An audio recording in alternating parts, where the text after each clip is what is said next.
Hey everybody, Berserker Bob here with another video. This one is featuring the Poom on Kickstarter. Now it may be called Palm or Poom. I'm not quite sure how they want to pronounce this thing, but this little gadget here is powered by an ESP32C5. It's targeting kind of everybody, I think. It has some pen testing features. It has some maker features to use this as a Bluetooth controller for gaming. It also is targeting makers, so you can control devices with this. I like the form factor, I'll give it that.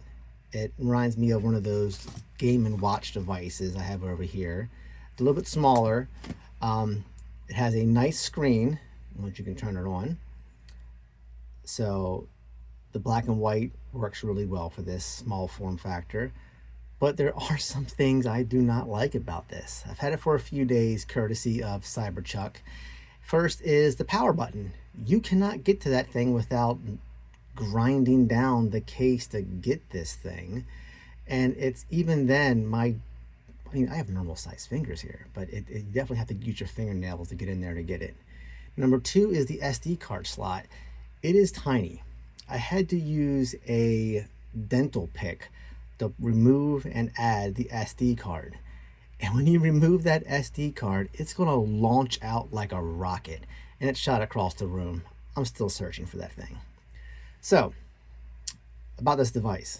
As you see, turn it on, you have different modes. You have beast mode, which kind of has your pen testing features. Most of them do not work on this firmware. Spam Bluetooth, no phone even recognizes it. Captive portals, unless this is just a really generic one that's not functional, does not work. Now, spam Wi-Fi does work, I'll give that. Outside of that, nothing else was really working. Zen mode, it has NFC, does not work. I tried two different cards, none of them worked, and it times out so quick. As soon as you hit scan, this thing times out in about 3 seconds. So you need to have that card there and ready. Doesn't work. Gamer. This allows you to use this device as a little tiny Bluetooth controller. For 80 bucks this thing costs, I have better options, to be honest with you. And then maker. I don't have any drones, but to be honest with you, for 80 bucks to be able to scan drones, you could do it with other devices for half that cost. So this was targeting multiple different, I guess, audiences. It allows you to do some pen testing with the firmware, but it also allows you to install games. And it seems nifty. You can kind of play Game Boy-esque games on here, but the problem is you have to flash the firmware every time for every game. It does not store the game on an SD card that you can just pick to. You have to flash it, and all it does is that game. You cannot do anything else. You cannot back out, you cannot exit. You have power off and power on, and that's it. And then if you want to go back to the stock firmware, you have to re-flash it again. And flashing only works on the PC, not a phone and not a tablet. So you must always use this device near a computer to get full functionality out of it.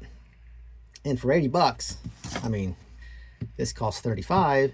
It's got, what, 3 games of Zelda, and you can mod it for a bunch more games on there. So, I don't know. I couldn't get very many functions on this thing to work, and the modifications needed for the case kind of chews it up. So I will show you the game features on here real fast. I'll flash it and we'll come back and I'll show you what it looks like. Okay, so I just flashed it with a game. They have roughly 247 games available. This one is 1944.